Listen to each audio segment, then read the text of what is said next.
Hi everyone, मैं हूं मोहित गोयल और आप देख रहे हैं टिप्स एंड ट्रिक्स गुरु। आज हम अपने इस वीडियो में बात करेंगे अनरजिस्टर्ड डीलर को सेल के बारे में कि क्या रजिस्टर्ड पर्सन अनरजिस्टर्ड पर्सन को सेल कर सकता है या नहीं। तो इसको जानने के लिए आपको रूल 59 CGST एक्ट 2017 को समझना होगा। उस रूल में ये दिया गया है कि आपको रिटर्न्स में क्या क्या डाटा फिल करना है। तो आइए समझते हैं उसमें क्या क्या प्रोविजंस हैं। 59 रूल जो है उसका ए पार्ट कहता है कि आपको इंटर स्टेट जो आपने सप्लाई की है या इंट्रा स्टेट सप्लाई की है रजिस्टर्ड पर्सन की, उसकी एक एक इनवॉइस वाइज डिटेल देनी होगी। तो ये बात समझ में आती है कि आप इंटर और इंट्रा स्टेट दोनों ही रजिस्टर्ड पर्सन को तो सप्लाई कर ही सकते हैं और उसकी इनवॉइस वाइज डिटेल आपको अपनी रिटर्न में शो करनी होगी। इसी का एक इम्पॉर्टेंट पॉइंट है, वो ये बताता है कि आपको इंटर स्टेट जो आपने सप्लाई की है वो अगर 2.5 लाख रुपए से ज़्यादा की आपने किसी अनरजिस्टर्ड पर्सन को सप्लाई की है तो आपको उसकी डिटेल इनवॉइस वाइज रिटर्न के अंदर देनी होगी। यानी इस पॉइंट से ही आपको समझ में आ जाना चाहिए कि अगर आपको रिटर्न में ये बोला गया है कि आप 2.5 लाख रुपए से अधिक का कोई भी इनवॉइस जो है वो अगर अनरजिस्टर्ड को सेल करते हो तो उसकी डिटेल आपको देनी है। तो यानी आप उसे सेल कर सकते हैं, इंटर स्टेट सेल कर सकते हैं। और इसी के साथ साथ जो कॉलम दिया गया है रिटर्न में, हम उसे भी डिस्कस कर लेते हैं।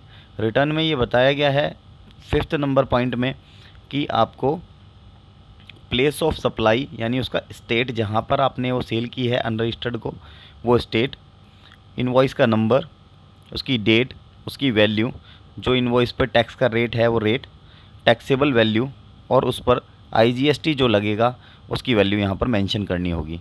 तो इसी से साफ़ हो जाता है कि आप अनरजिस्टर्ड डीलर को सेल कर सकते हैं इंटर स्टेट। इसके साथ साथ ही दूसरा ऑप्शन भी वहाँ पर दिया गया है जो पॉइंट नंबर 7 है रिटर्न का। वहाँ पे भी ये बोला गया है कि आप अनरजिस्टर्ड को जो सेल करेंगे जो कि 2.5 लाख रुपए से कम है, यानी ज़्यादा की तो आपने इनवॉइस वाइज डिटेल दिखा दी, लेकिन जो 2.5 लाख रुपए से कम की आपने सेल की है इंटर स्टेट, आप उसको एक कंसोलिडेटेड फॉर्म में रिटर्न्स के अंदर सबमिट करेंगे। यानी आपको उसकी डिटेल भी देनी है बट उसमें इनवॉइस वाइज डिटेल नहीं देनी है, आप उसको एक साथ इकट्ठा करके शो कर सकते हैं।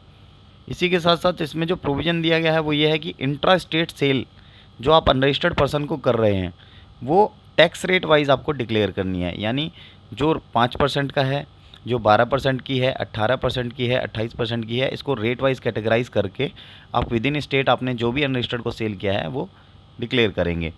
तो यानी यहाँ से साफ़ हो जाता है कि आप विद इन स्टेट और आउटसाइड स्टेट दोनों ही जगह पर अनरजिस्टर्ड को सेल कर सकते हैं। इसमें आपको कोई परेशानी नहीं है। आप एक रजिस्टर्ड पर्सन हैं तो आपको सेल करने के लिए कोई बाउंडेशन नहीं दी जा रही है। तो आइए समझते हैं कॉलम वाइज आपको कैसे शो करना है। इंट्रा स्टेट सेल यानी विद इन स्टेट आप जो सेल कर रहे हैं उसे कंसोलिडेटेड फॉर्म में आपको यहाँ डालना है। तो यहाँ पर टैक्स रेट के हिसाब से है तो सबसे पहला कॉलम है रेट ऑफ टैक्स, यहाँ पर डालेंगे। टोटल टैक्सेबल वैल्यू यहाँ पर डालेंगे, जो टोटल इन्वॉइसेस आपने अनरजिस्टर्ड के नाम पे काटे हैं उनकी डिटेल। इंटीग्रेटेड टैक्स की वैल्यू कितनी है यानी IGST कितना है, CGST कितना है और SGST कितना है। अगर उस पर सेस एप्लीकेबल है तो वो सेस कितना है वो यहाँ पर आपको डालना होगा। इसके साथ साथ पॉइंट नंबर 7B है जो ये कहता है कि आपको 2.5 लाख रुपए तक के इन्वॉइसेस की डिटेल जो कि इंटर स्टेट किए हैं आपने उसकी डिटेल यहाँ फिल करनी होगी। तो यहाँ आपको स्टेट वाइज यहाँ की डिटेल देनी होगी। तो सबसे पहला प्लेस ऑफ सप्लाई यानी नेम ऑफ स्टेट आपको यहाँ मेंशन करना होगा और उसके हिसाब से फिर रेट वाइज डिटेल आपको यहाँ देनी होगी। यानी 5%, 18%, 28%, इस तरह से रेट वाइज आपको बाइफरकेट करना होगा।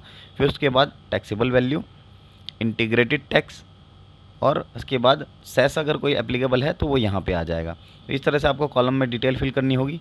तो इससे साफ़ हो जाता है जब रिटर्न्स में आपको कॉलम दिए गए हैं तो आप उसको सेल भी कर सकते हैं। तो आप किसी भी अनरजिस्टर्ड डीलर को मना ना करें, आप प्रॉपर टैक्स चार्ज करें और उसको सेंड करें।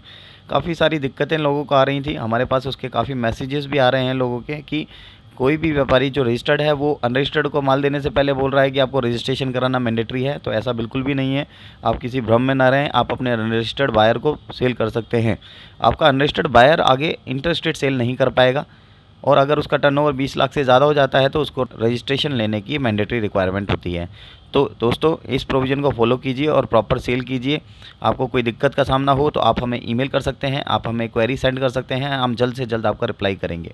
GST से रिलेटेड मोर अपडेट्स के लिए जुड़े रहिए टिप्स एंड ट्रिक्स गुरु।